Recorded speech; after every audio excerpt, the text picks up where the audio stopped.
I want to walk you through a kind of a deep dive into what's going on with digital consumer books. And I start by saying, why do we phrase this now as digital consumer books and not as ebooks or audiobooks? We have seen over the past not so many years some very dramatic shifts. The most visible being that suddenly storytelling was more and more picked up, and audiences that were keen about storytelling were more and more picked up by visual services like Netflix and books. I'm certainly not speaking about the end of the book era or something like this. This is, I guess, rubbish.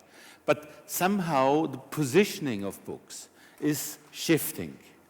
And that is also the result of a mistake in our perception, which we made over the past 10, 12 years, since ebooks were starting to become mainstream. We thought that ebooks were just digital copies of the printed book.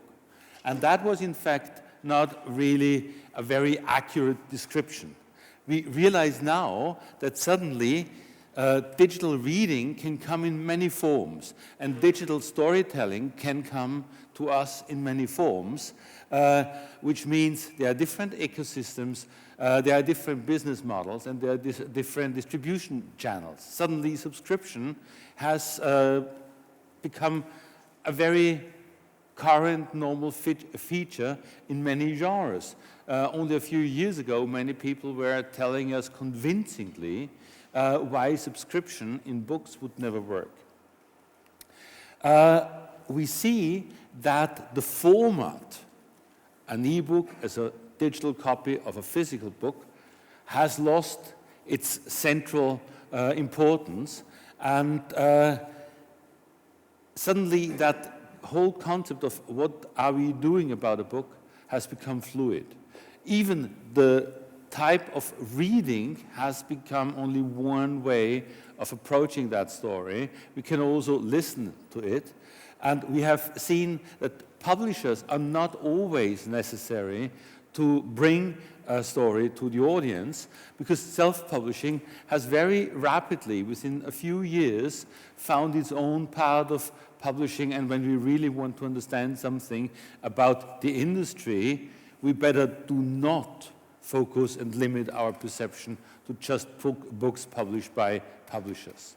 And now suddenly the relationship of what authors can do with their stories are also reinvented, redrawn as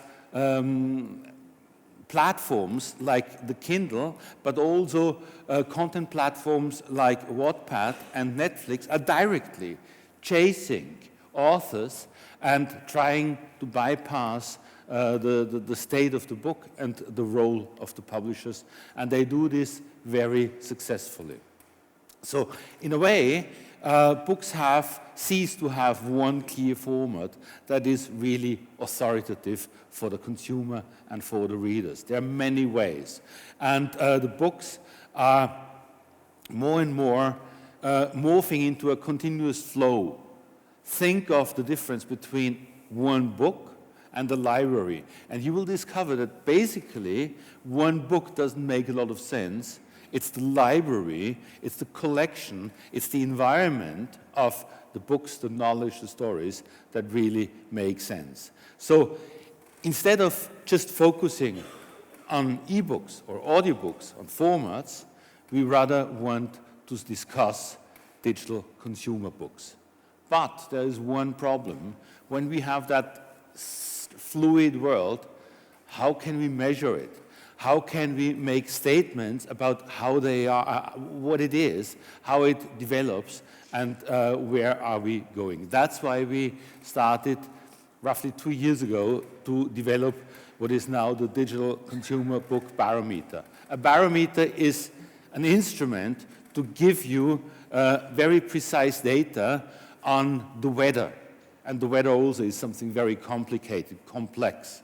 And so it's it's the attempt to find one measure which is easy, and we are based with our measure on data coming from digital book distributors like Bookwire, Central Bookhouse in the Netherlands, Demark in Canada, Edigita in Italy, Ingram, a global actor in book distribution, Libranda in Spain, Readbox in Germany.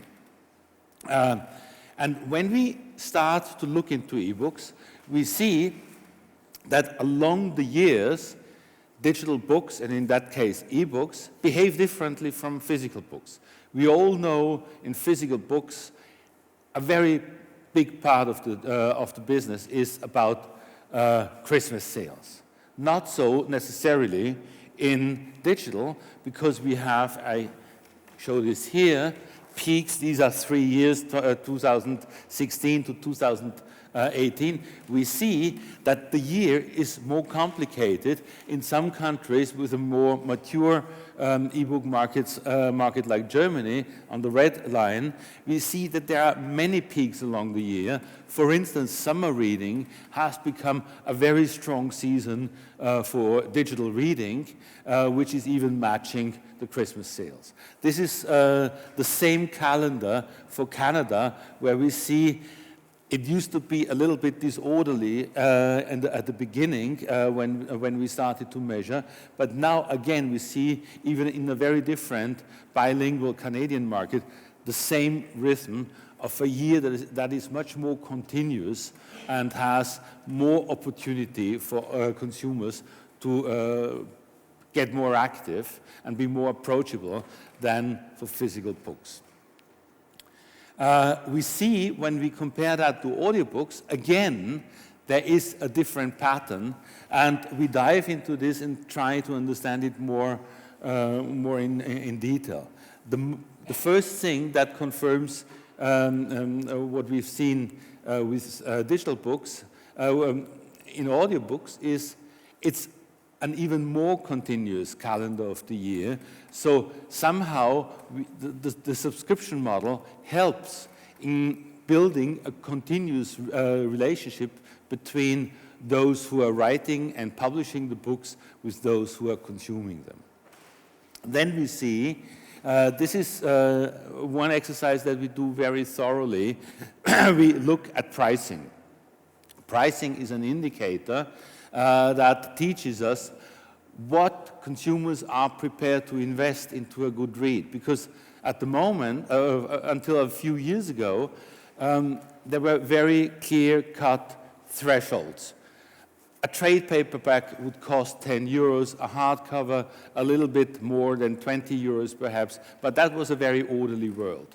Today, we have books at 99 cents, and we have books like a Ken Follett fat novel of 28 euros. And they require the same time of reading of the consumer. So they directly compete with each other. Therefore, understanding pricing is a very good exercise to understand the specific interest, the specific attachment of the consumer to certain genres. And when we look at our 5 countries, Canada, Germany, Italy, the Netherlands, and Spain, with regard to price, we see very different worlds. Look at the blue, here is 0 euros, over there is 20 euros. If you look at the blue lines, the blue columns, that's Canada.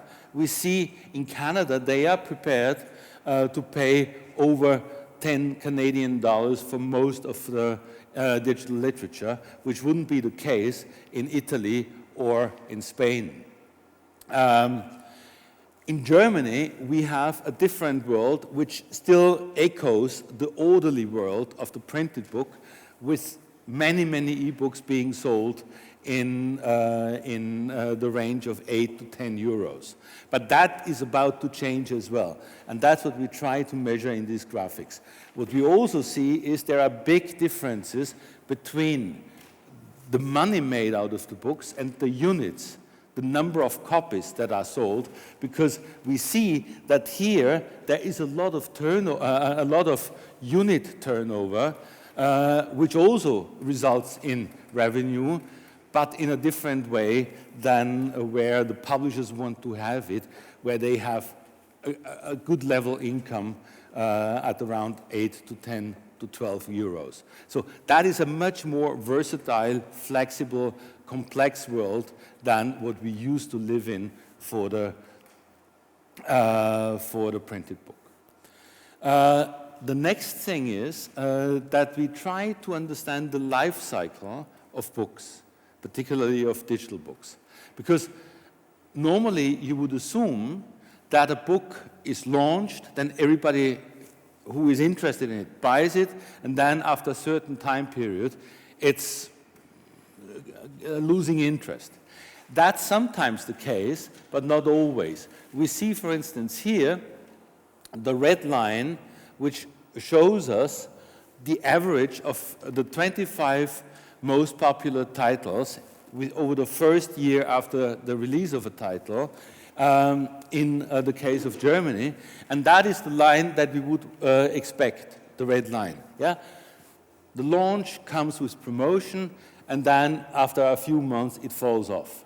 But we see two different, very different models coexisting. Those who are very, very strong at the beginning, but then fall off quickly, there might be some pricing promotion creating another bump after 3-4 months. But that's about it. After 4 months, the book is gone. That is not the case for the green title, which is also a very strong title, the third strongest title that we have in that country, which is just keeping a profile which is significant over a long period of time. Without that kind of analysis, we hardly have a possibility to really understand these differences between books, and that means we don't really know how to navigate in terms of marketing. We don't know what to do about a book when we don't have a roadmap that tells us what's going on. And so we try with various measures and angles to make those developments visible, resulting in, these are again different titles in Germany and in Italy over the first year or the first half year, how quickly or how long they are successful. And so we start to understand, to profile the different profiles of books, how they go through their life cycle.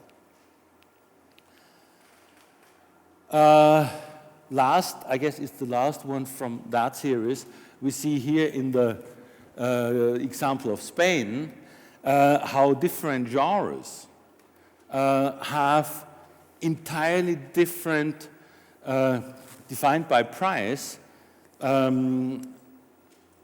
regions where the consumers are prepared to pay for them, to pay and read them. We see in that line that romance is really sitting primarily in the low price segment.